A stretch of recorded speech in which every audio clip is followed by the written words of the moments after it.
There's no feeling more intense than starting over. If you deleted your homework the day before it was due, as I have, or if you left your wallet at home and you have to go back after spending an hour in the commute. If you won some money at the casino and then put all your winnings on red but it came up black. If you got your best shirt dry cleaned before a wedding and then immediately dropped food on it.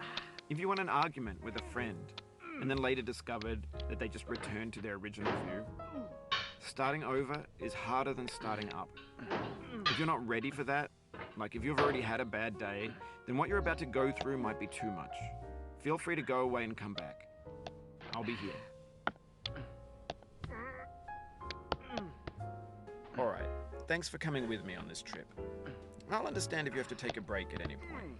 Just find a safe place to stop and quit the game. Don't worry, I'll save your progress, always, even your mistakes.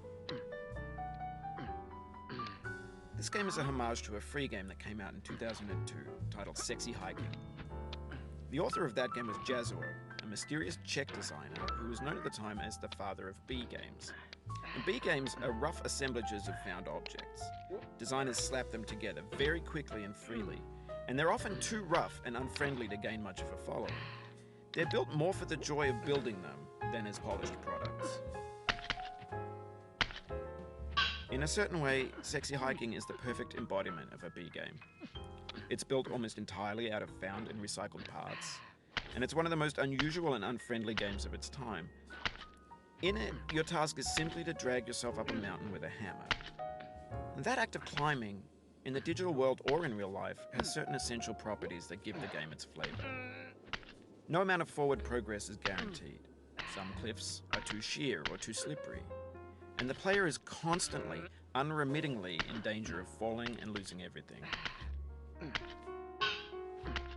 Anyway, when you start Sexy Hiking, you're standing next to this dead tree that blocks the way to the entire rest of the game. It might take you an hour to get over that tree, and a lot of people never got past it. You prod and you poke at it, exploring the limits of your reach and your strength, trying to find a way up and over. And there's a sense of truth in that lack of compromise. Most obstacles in video game worlds are fake. You can be completely confident in your ability to get through them once you have the correct method or the correct equipment or just by spending enough